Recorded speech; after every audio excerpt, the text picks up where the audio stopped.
They say that ghosts are the souls of those who have had an either violent or sudden death and wander around the world either out of confusion or because they have unfinished business. Another popular idea is that of ghosts being cursed souls, the souls of those who, for some reason, have been condemned to eternally roam the earth. However, ghost stories are not limited to tales of human wraiths, not even of living creatures, or, to be more accurate, of creatures that were once alive.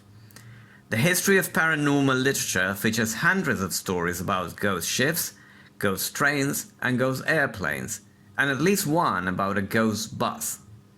The most famous of these tales is no doubt the one about the ghost ship sailors called the Flying Dutchman. According to the most famous version of the tale, Hendrik van der Decken, the captain of the ship, was doomed to eternally sail the oceans, unable to make port, as punishment for making a pact with the devil. The legend goes that next to van der Decken was his cabin boy, and that the sight of his ship on the ocean would mean death for the beholder. It's hard to understand why the punishment of a blasphemous captain should be extended to his cabin boy and to those who crossed his path. The one willing to drown in the unfathomable waters of divine reasoning, I dare to say that I do see some logic behind this decision. Every vehicle is an entity conceived to be boarded, and I can think of no better crew for a phantom vehicle than a ghost. That is why I will venture a little contribution to the story, suggesting that those who died when seeing the ship would spend their eternity as part of its crew. In the city of Buenos Aires, where I lived for over 20 years, I often heard a tale which bears some resemblance to this one. But the otherworldly protagonist of this tale is not a ghost ship, but a ghost train. A ghost underground train, to be more precise. According to this urban legend, the mysterious vehicle has been traveling the rails of the Line A, Plaza de Mayo Primera Junta of the Buenos Aires Metro, for decades, and its apparitions have been witnessed by literally thousands of people.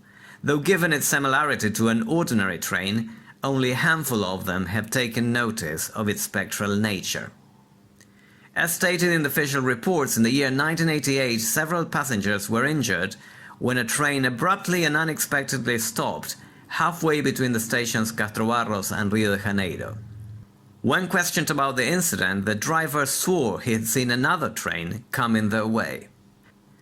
Ticket tellers claim that it is not unusual to receive complaints from commuters stating the train hasn't stopped, seconds before the actual engine they were waiting for arrives at the platform.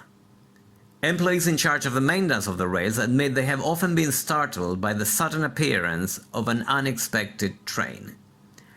Oddly enough, there are no stories of the train ever stopping in any of the 15 stations of the line.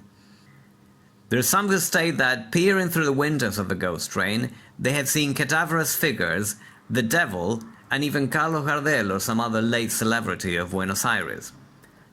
I do not believe, however, that anyone's ever peered through the windows of a ghost train, since the otherworldly identity of a train is actually inferred post factum when either checking timetables or witnessing the arrival of another train.